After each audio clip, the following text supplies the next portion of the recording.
Warning, 30 Screams or Less may contain spoilers about movies that have recently been released. If you haven't seen the movie, go watch it, come back, and enjoy the show. Or, if you don't want to waste your time watching the movie and rather have two random horror dudes watch it for you, we got you covered as well.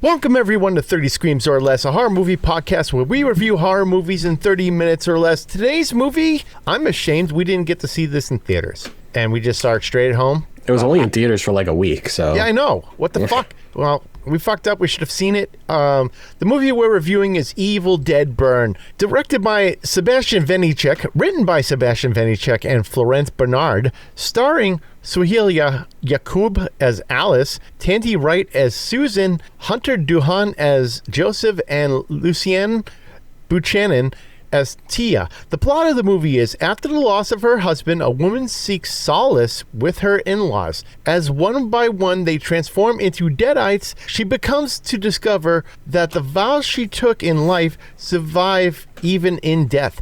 But first, Corey, true horror story. Looked in the mirror this morning, my beard an absolute nightmare. Dry, wild, looked like it clawed its way out of a crypt. That's terrifying, man. Did you hit it with that beard octane? Oh yeah, beard wash, conditioner, beard oil brought it back from the dead. Fellas, don't let your beard turn into a creature feature. Keep it alive and kicking with Beard Octane. And right now, hit beardoctane.com, use code 30screams10, get 10% off. Save some cash and save your beard from becoming a horror show. Bad beard day? We've had plenty. Beard Octane's the fix. We swear by it.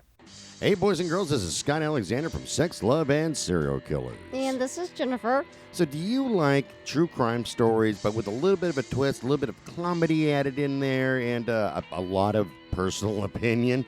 How about you, Jen? I do. Okay, because it took you a second there.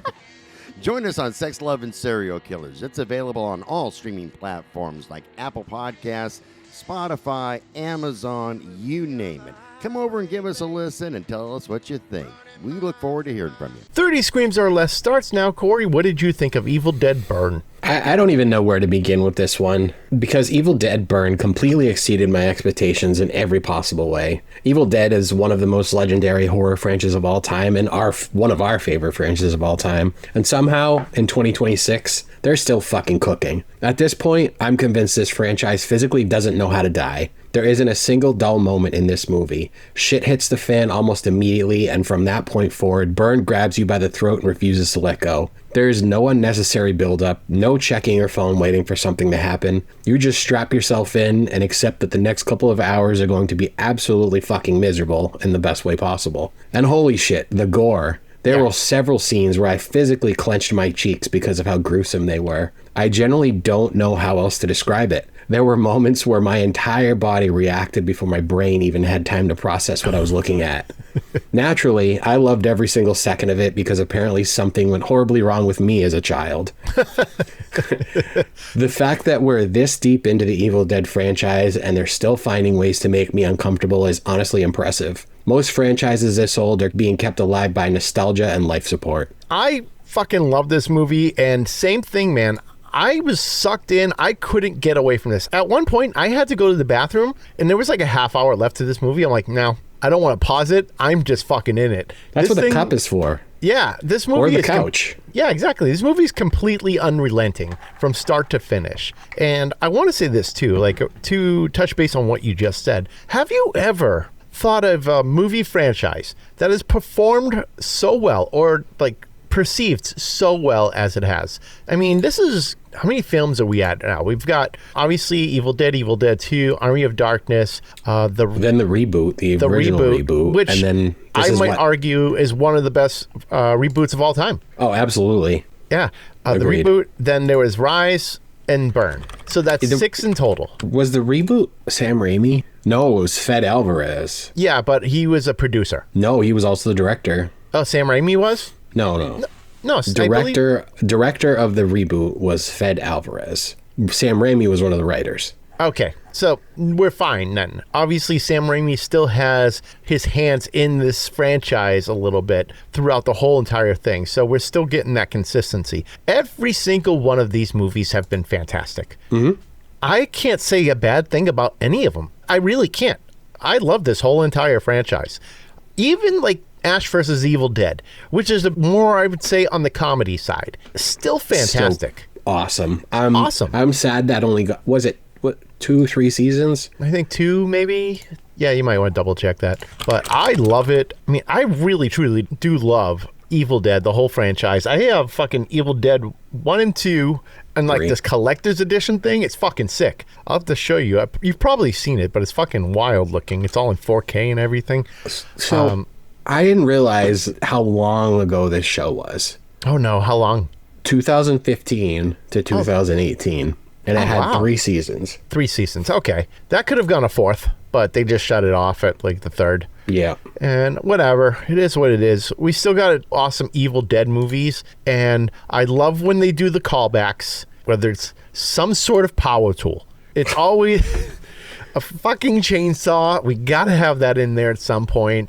Or they mix it up a little bit and they do something different. But that's like way towards the end of the movie. Actually, that's borderline like the final act of the movie, which I don't really want to talk about just yet. But man, this thing starts off with a fucking bang. We start off at the same lake that happened in Evil Dead Rise, where you saw the girl rising out of the water and shit. I didn't even notice that. That's what I think it's the same place, because I think they're just trying to connect those dots. It would make sense because it's like obviously all in the same universe. Yeah, I mean, it's all same universe. universe. With the Mummy, apparently. Okay, sure. Not Brendan Fraser Mummy, the new Mummy that just came out, yes. right? Yeah, okay. I haven't seen it yet, but I guess it's all in the. They're just building like this, like Marvel universe type thing. Hey, the Pooniverse has that covered, all right? We don't need to spread this out to like weird different franchises and see like, oh yeah, it's connected because it's dead people. But dude, like that initial scene, just like it sets the tone, like within the first 5 minutes of the movie. Mm-hmm. It's fucking nuts. Yeah, I mean, you have like what? 45 seconds, maybe 60 seconds where you hear the father or the grandfather. He's talking about his findings on the Necronomicon and all that, and like the Book of the Dead. And so he's talking about that. And then we go into like this fishing scene, and then it fucking goes like 0 to 60. Just right away. There's 2 guys fishing. One of them goes away. The other, all of a sudden, is just like he's fishing. And he pulls a head out of the water, and now he's wrapped up in fucking wire, like with hooks and shit, like he's in a Hellraiser movie. Oh my god, dude! Like the second, because they had several fishing poles. I mean, that's a common thing that fishermen do. Yeah, several each more chances to catch a fish, right? Fair enough. But they all snap at the same exact time. Mm-hmm. The second that happened, I'm fucking leaving. I'm done. Yeah, no, I would have been like, nope, I'm good. No fish is that big. No, I'm not catching the Loch Ness Monster today, bro. No, I know fish have school and everything, and they're very synchronized and stuff. I don't think they're that synchronized to the point where they're just like, you know what, we're going to cut every single one of these wires at once and then just fucking ruin this guy's day. I don't think... No, it was brutal. It reminded me of like Hellraiser, those scenes with the chains. Mm-hmm. Especially with the Hellraiser, I think Hellraiser 3, where the girl is standing in front of like that fucking casket, sarcophagus, whatever. Yeah. And the hooks come out and just rip all of her skin off. Kind of reminded me of that. I'm wondering if that was like an homage to that, because it was very, very similar. So I noticed that in this movie, there's a few things that really pay homage to other movies. At least I think, obviously, Hellraiser with the hooks and stuff, that's very reminiscent of Hellraiser. And then, have you ever seen the movie Contact? No, I feel like we've talked about this before. We have, but there's a really cool mirror scene in that movie where you see the girl running towards you, and then the next thing you see is her opening the mirror, and it's like this completely seamless transition that the camera's not even in the shot somehow. And it's just like, it's this amazing talked about shot. They did the same thing in this when Alice was fighting the grandmother and she's thrown against a mirror, and next thing you see, it's like they're completely flipped around. I want to say the cinematography in this movie was unreal. Mm-hmm. Unreal. The camera angles, the trickery, it was fucking bonkers. I don't know if they used CGI, but if they didn't, man, they had some tricks up their sleeve to make this shit happen. A lot of it seemed practical, man. Yeah. I'm sure there was a little bit of CGI or something, but like, Yeah. I feel like a majority of it was all practical effects. Yeah, it had to be. There was, oh God, the one scene where Alice is being pulled by a shower curtain, like over the face, right? Yeah. And she's pulled up against the wall, pulled up a wall onto the ceiling. And it's like this one seamless motion where the camera is flipping. And then you see her hanging down and like the mother on the fucking ceiling, just basically like hanging her. That I think I made a comment about that in my notes. There's like that one shot because there was no editing in that. It didn't seem like it. It was either all there was one no shot. editing or that editor is a fucking magician. Yeah. Because that was so seamless looking and so chaotic. And that's how it should be. It should be really chaotic imagery, like filming, all this stuff, because the movie's nuts. The movie's absolutely bonkers. So you need to have that insanity as a person that's filming it. So I don't know that trickery that they did. I would love to learn it because it was wild. So like those are just two of my favorite scenes that involve that chaos. And man, great cinematography. I can't fucking say enough good stuff about it. Speaking of this again, so the beginning of the movie with that whole lake scene, she fucking boiled this man. Yeah. She literally made the entire lake boil. I was confused about what was happening at first, but then I saw the fish start floating to the top. But it was an overhead. We were looking down at the lake as this was happening, as this dude was getting cooked. Yep. Oh my God. Just watching him getting boiled alive. Again, with the cinematography, there was one scene where Tia gets in the house and they're all like fighting her and trying to like subdue her. And it's a top down shot. And I just thought that was so fucking cool. And they're bouncing in between rooms and shit like that. Like, it's wild. They must have had like this whole soundstage set up and been doing all this shit. But really wild stuff. Another thing that was amazing to me was, and they showed this in the trailer, but obviously we got the extended version of it in the movie. Sure. The scene with all of the Deadites rushing through the house as Alice is crawling, and you can see all that shit happening behind her. Yes. Oh my God, dude. Just chaos. And again, it was in the trailer. We only saw like 20, 30 seconds of it in the trailer. And that's also with the trailers, they didn't show a lot, which was awesome. No, and we talked about this in depth, that should have been the only trailer that we needed for this movie, because I was sold just on that alone. When I saw that, I was like, holy shit, this looks insane. I mean, you have all the Deadites doing the thing. Josh is getting his ass kicked. The father is fucking like levitating, and it, like, just insanity, pure insanity. And she's just trying to get the hell out of there. And man. Oh man, non-stop, start to finish. No, and the guy that plays Edgar, dude, Edgar was so fucking menacing. Yep. The gunshots. Oh, dude, I was telling that to somebody today. I'm like, yeah, this dude shoots himself in the head like 6 times. Yeah, like 3 times, just like boom, boom, boom. It's like, it's fucking crazy. And like every time that he does it, you can see like just the brain matter and the blood. And again, this is probably all one shot. Yeah. There's no camera cuts, just bang, bang, bang, bang. He's like taunting this girl. Yep. And he says something and then he'll hold the gun to his head and blow a piece of his head off. And then like for the rest of the movie, he's missing half of his head. Yeah, it's all he's just still running at up. her. Yeah. Oh man, just I don't want to go shot by shot about this. We can just talk about the little things, you know? Yeah, let's just talk about the little things for this, because like you said, I don't think we should talk about shot for shot. I'm hoping that we just fucking rave about the movie the whole time for 30 minutes, and then people go, you know what, I want to see that because it's worth a rent. It's on VOD right now. You could just fucking rent that shit and have a good time. I don't think you're going to be disappointed the slightest bit. Oh, man. So how about the car scene? The car. That was brutal as fuck. That was insane. And fuck that kid, Josh, by the way. What a shitty person. Oh, my God. Like, his girlfriend is just getting annihilated. And he's like, you know what? I'm going to run off. The fucking boyfriend does that. Dude, he's literally watching her get beat to death inside of a car, and then eventually she dies. I've never seen a death by seat cushion before. Me neither. Or headrest. No, that's a new one to me. I haven't seen that. You see people use that to like smash a car window, but you'd never see it used to drill into someone's brain.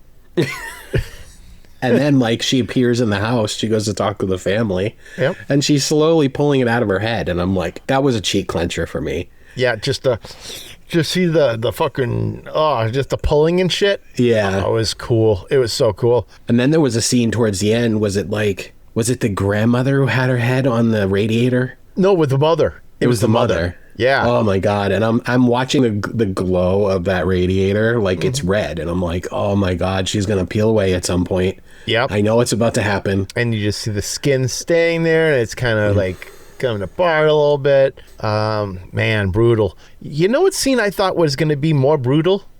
The dishwasher scene. Another trailer that was in the trailer. But So yeah, we can talk about that because that was in the trailer. Josh fell back on it. Fuck him. He deserved it. And like Joe. we've seen this kind of shit in like deathmatch wrestling. So it's like, oh, It's okay. Joe. Yeah. It looks like it fucking hurt like hell, but not the most brutal thing. There is way more brutal shit in this movie. yeah, but the fact that he like fell on the dishwasher and like they did foreshadowing, they showed it a few different times and you're like, this is going to be involved somehow. Like if you hadn't seen the trailer, you can predict that it's going to be involved, but just he can't go anywhere. He falls on on a bunch of silverware and they're stuck in his spine. Knives, forks. Dirty, by the way. I don't think those are clean. Also, actually, no, okay, that makes sense because I don't have a dishwasher. So I was just kind of thinking, like, who puts the fucking forks and knives and shit in like that? But I don't. I put them in, just a clean side down. yeah, like a fucking responsible human being. Nope, let's just fucking have everything standing up. It's kind of like Winnie the Pooh, Blood and Honey too, where there's that foreshadowing of like, we're gonna have fucking all of the knives and everything standing up, and then obviously someone gets their friggin', I think gets their face smashed into it.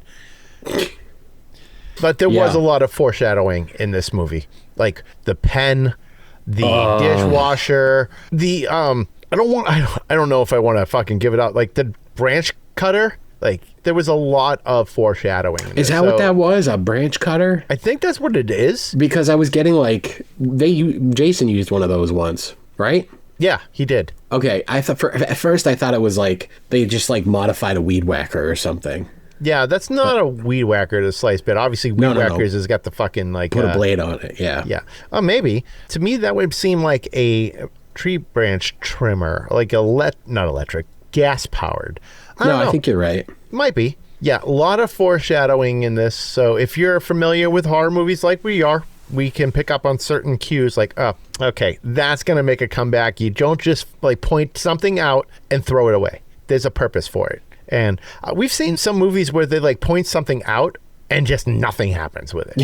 It's just a pointless. It's just a pointless thing. But yeah, a lot of that happened in this. And I'm fine with it. It's like leading us, right? I mean, it's like if you're smart, but if you're not like familiar with these kind of movies, it kind of guides you along the way of the insanity. So this movie was fantastic. I love the score. The score just added so much to this movie. It was, God, I don't know how I can explain it other than fucking like an orchestra that almost sounded like bees. Just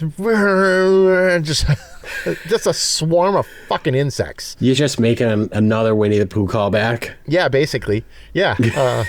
The beehivelin? Yeah, the beehivelin. Oh, that's right. That thing is crazy. The beehivelin.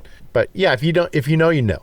But that's what this score sounded like. It was really chaotic. It added so much to the scenes in this movie. I think without it, you still would have had that craziness, but it just gives it that extra oomph, that little cherry in the top of these scenes.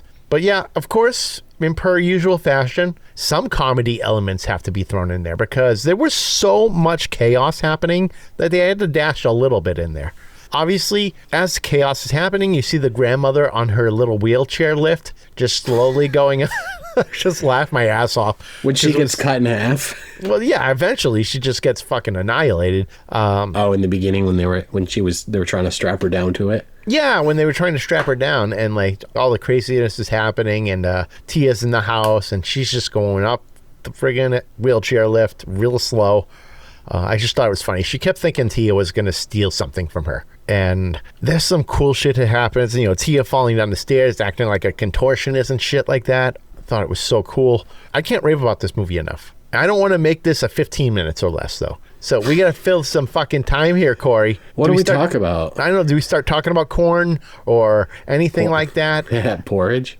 Yeah, porridge maybe. Fuck, I don't know. So I actually want to talk a little bit about the family because all of this kicks off with Will being an asshole. Will is Alice's husband, and they're out celebrating Joseph's birthday, and Will gets Joseph a nice pen, like a $1,000 pen, all that stuff. I mean, beautiful pen.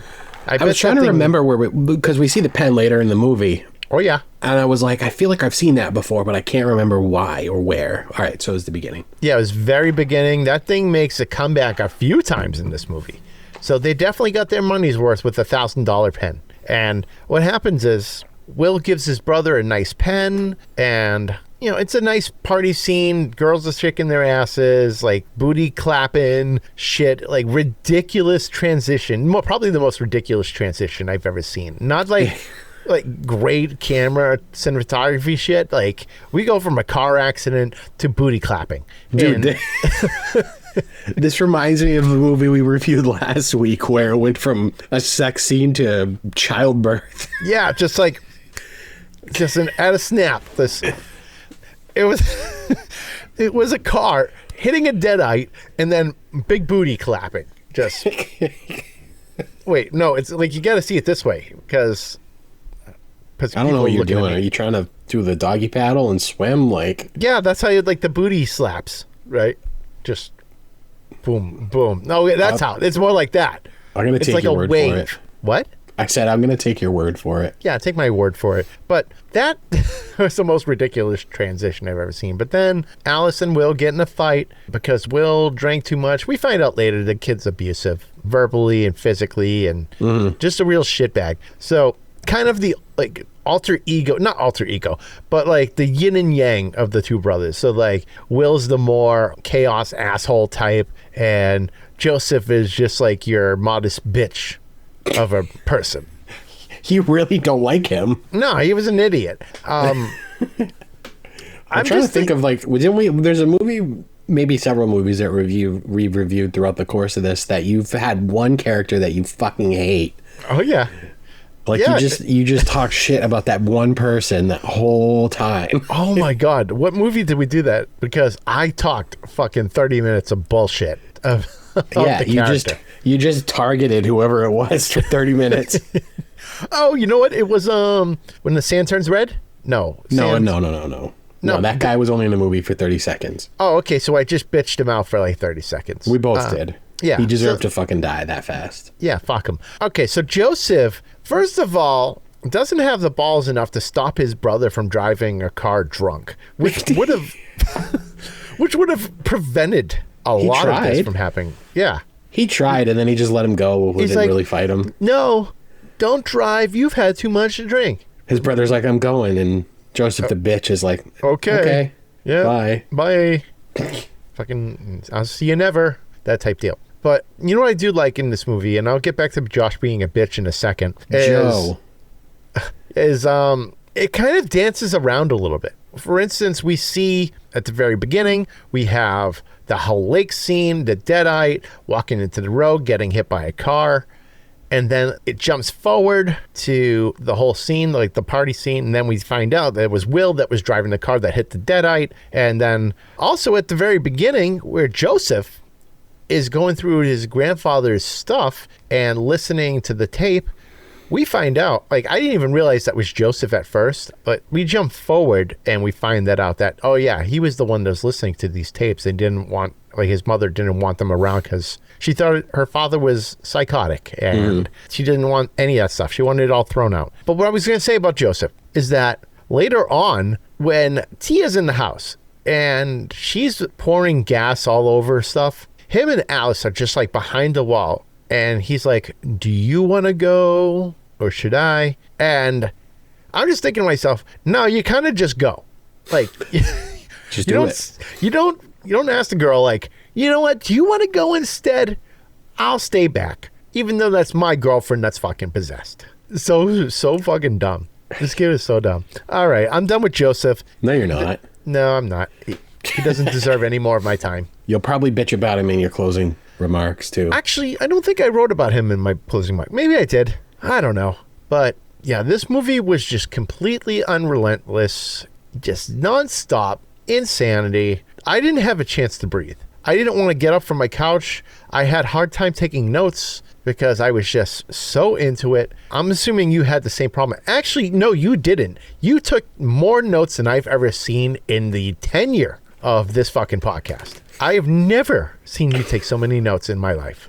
It's because I hate everything we watch. Yeah, exactly. Everything you're just like, Steve will do the work. And you're like, nope, I'm running the fucking show this time. And shit ton of notes. No, I did. I was trying not to do shot by shot because I don't want to spoil, like we said before, we don't want to spoil this one. You know, some movies we don't give a shit if we spoil it because, you know, they might be mediocre or shit. But we commit to the bit. But this is one of those ones that I'm like, no, nope, you can watch it. Like, there's 2 after credit scenes that you didn't know about, but I'm not spoiling them. No, I saw the one after credit scene. I thought that was kind of where it ended. No, but I'll have to go back and watch it because I fucked up. Because it sets up Wrath. Yeah. Like, it's like fucking... Is Wrath coming out in 2027 or is it this year? I don't know, but can we go to the theater to see it? Yes. All right. Yes, if we get it in the theater around here, sure. I don't see why not. I mean, did Burn bomb at the box office? I'm not sure. I don't think it did. Let's see. Burn. It's just that movies don't really stay in theaters anymore. Yeah, they don't really stay in theaters anymore. Let's see. Evil Dead Burn, Box Office Mojo. I like this site. This site's fun because it tells you how much it made. Let's see. Okay, so opening 13 million in 3,000 theaters. Not bad. In total, $31,982,375 as of yesterday. So is it still in theaters? I think it's still in some theaters. You know, probably like the mom and pop type theaters, which I love. They just don't have all the bells and whistles of like your big theaters, your AMCs and shit like that, and your Showcase, whatever. How much was this made for? Let's see. So from what I'm reading, the budget for this movie was $20 million.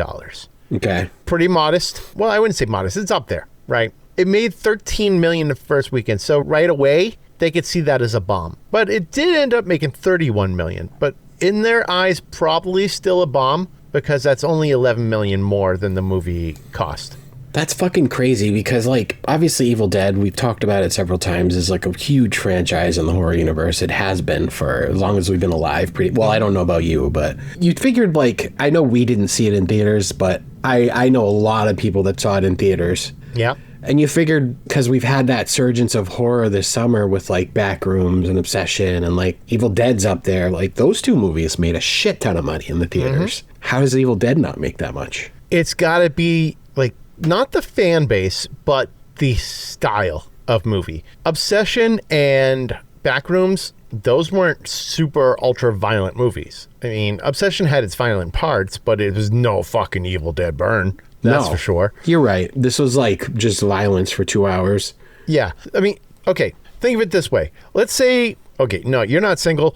So, you know, you're going on a date with a girl. You decide, let's go to the movies. What are you going to choose? Permitting she's not psychotic. I know that all too well. Obsession or Evil Dead Burn? She's probably going to want to see the lesser of the insanity. You're right. And then sees insanity anyway without knowing it. Right. Unless she's a horror buff, then, you know, maybe she'll go Evil Dead Rise. But, I mean, that's situational. Whereas you probably want to go in for an easier watch and just hang out, relax, enjoy yourself, and probably see something like Obsession that still has those creepy parts, but not absolute insanity like this. So that's probably what happened. A lot of people were going to see Obsession still, and they like seeing Backrooms, and this was also out at the same time. And those movies kind of just took over.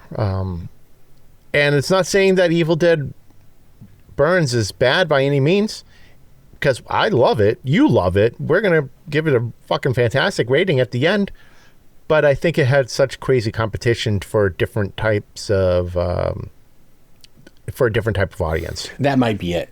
Yeah. Because this summer, like I said, summer was crazy for horror movies. It's fucking, the past 2-3 months have been insane. Mm-hmm. Yeah, and Obsession, like, was getting rave reviews. Like, people, it blew up, like, the first day. Yeah. So, yeah, maybe with the way that the publicity, everybody's talking about Obsession, everybody went and saw Obsession. Exactly. And so Backrooms. Obsession also had a lot of meme-worthy material.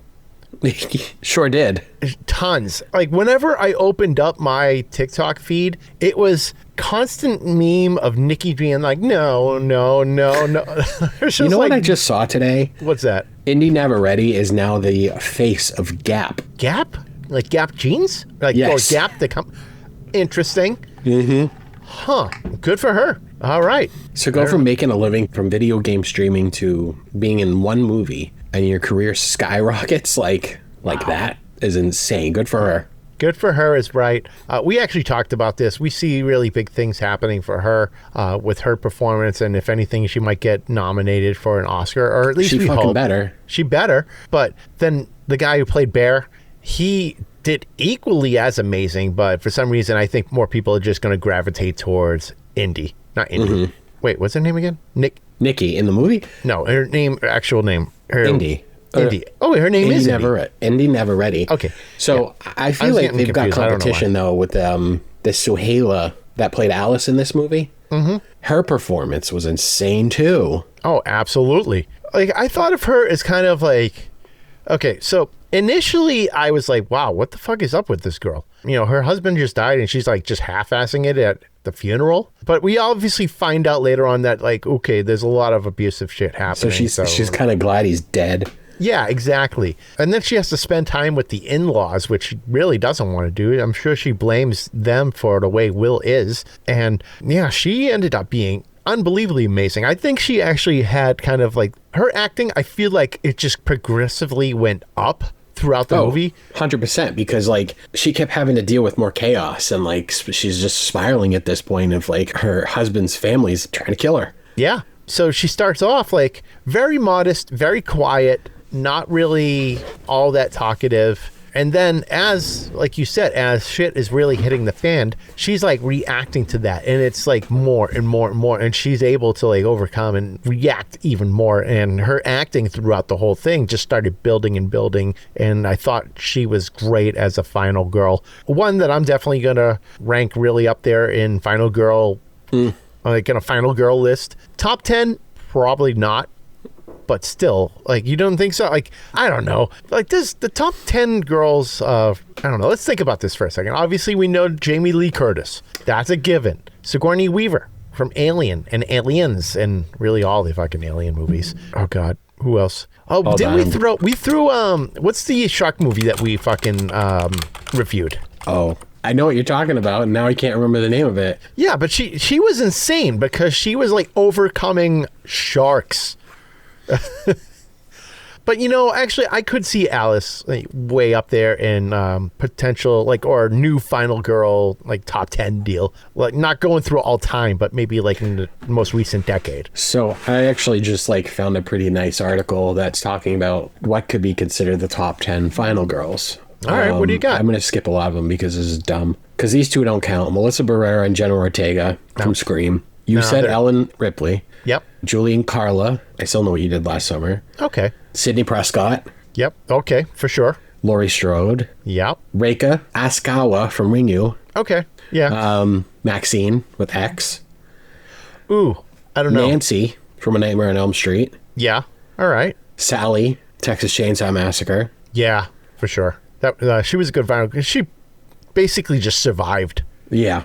Yeah, that's as far as I'm going to read in this stupid article. That's so another fair. one that I would throw in there is obviously Sienna from Terrifier. 100%. And yeah. now we have to throw Suhaila into it. Alice. Yeah. Okay. Yeah, we could throw Suhaila on that list because I think that would be a great addition. And the other girl, like I said, from that movie, why do I want to say it? It's not Dark Water. I know it's not Dark Water. What the hell was that guy's name? Jai Courtney. Okay. Just look up by Jai Courtney. I'm going to trace it back. And Dangerous Animals. Found it. I found it the second you did. Yeah. Throw her on there. Yeah. So, Dangerous Animals. The girl in that final girl, she was unreal. I would throw her on that list in a second. Also, he's 40 years old. That's it? What do you mean that's it? Wow. You're like 47. Fuck you, I'm 47. No. 44. Wait, 43 still. I turned 44. You don't even know. When you get to a certain age, Corey, you're just like, you have to start doing math about how old you are. You're like, I think I'm 44, 43 maybe. And I do it already. Yeah, and then you go back to the year you were born and go, All right, let me do this math. Oh, that's how old I am. Yeah. You stop counting after a while. You're just like, whatever. It's just every day is another day. Yeah, I do it already. It's fine. Exactly. So I think we should just get into it. Wait, one more. One more, okay. I couldn't remember what her name was. Adrienne King. Adrienne King. Help me out here. From the first Friday the 13th movie. Oh. Also Alice. Okay. Yeah. Yeah, that makes sense. But yeah, I would definitely throw Alice on in the mix on this. So she was great. Right. But yeah, now I think we can just get into it. Corey, I think no surprise here. What do you give Evil Dead Burn? 2 out of 5. Oh, damn. You imagine, could you imagine praising it the whole time and be like, 2 out of 5, it's fine. 5 out of 5. Outstanding. I've always loved the Evil Dead franchise, but these last 2 films have been damn near perfection. The cinematography that we've been ranting about was next level, the dread was off the charts, and every actor played their character exactly how they needed to. And by that, I mean this movie assembled an impressive collection of absolute human garbage. Alice was the exception, and holy shit, what a fucking badass she is. She starts the movie dealing with an abusive piece of shit husband who gets exactly what he deserves, only to then have to deal with his equally awful family. Apparently, surviving one nightmare wasn't enough. The universe decided she'd unlock New Game Plus. What I loved is that Alice never suddenly becomes invincible. She's terrified and gets put through absolute hell for every second, but she refuses to stop fighting. If Alice isn't talked about as one of the best modern final girls for years to come, I generally don't know what we're doing anymore. Put her name on the list. She's fucking earned it. At this point, I don't know what kind of blood-soaked witchcraft is keeping Evil Dead this consistently good, but don't fucking touch it. While other franchises are desperately trying to figure out how to stay relevant, Evil Dead just keeps showing up, ruining everyone's day with 7 gallons of blood, and casually dropping another absolute banger. With that said, I can't wait to see Wrath. Oh, me too. I can't wait to see Wrath, and we're definitely going to see it in theaters. I think a lot of directors need to take notes from Evil Dead and like the whole franchise and just see what they're doing, and they don't need to mimic it, but just realize like, okay, they are consistently putting out amazing movies every single time. What are they doing different that perhaps I as a director am not doing? You know, they really need to dissect that and really learn from it. And I wouldn't be surprised if later on down the line, you know how in college they have like movie classes, right? Mm-hmm. Where they talk about movies and directors and things like that. They really like should an example. Yeah, this should be an example of movies that a director makes and is able to pass on their kind of style and wisdom in that franchise onto a different director and have it be consistently amazing all the way through. And I think that's something that should be studied in schools. But for me, yeah, easy 5 out of 5. It definitely helps that Sam Raimi and Bruce Campbell were producers as well, making sure it keeps consistent in the Evil Dead universe. Sure, the movie was brutal and it keeps close to the lore of the Evil Dead franchise, but my favorite parts of this movie were definitely the cinematography and the sound design. Man, the sound design, I don't even know if we talked about that. No. But holy shit, next level. Unreal. Just hearing some of like the squishing and especially like the part where she's pulling the fucking seat out of her chins and you just hear that like that pulling and sliding sound and it was great. Nope. It's definitely squishy. So even in just the cinematography and the sound design, this movie truly excels.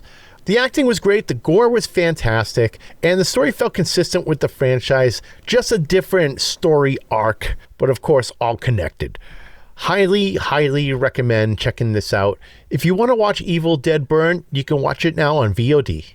All right, everyone, help out our algorithm by liking, following, and subscribing to us on Facebook, X, Instagram, TikTok, Threads, YouTube, and Slasher. Yes, all of them. No, we're not sorry. Leave us a 5-star review on every podcast platform you use so strangers can also regret listening to us. Tell your friends too, because misery loves company. Our intro and outro music is courtesy of Andrew Scott Bell. Go listen to him on all major streaming platforms. And if you see Winnie the Pooh, Blood and Honey on vinyl in the wild, be sure to buy it immediately like a responsible adult. We're part of the Shining Wizards Network. Wrestling, heavy metal, horror, basically everything your parents warned you about. Go check them out at shiningwizardsnetwork.com. Visit 30screamsorless.com to buy some merch. Want us to review something? Contact us through our website or scream into the void on social media. Same difference. Also, freshen up your face with Beard Octane and save some money while you're at it. Be sure to use the code 30screams10 at checkout to save 10% off your order,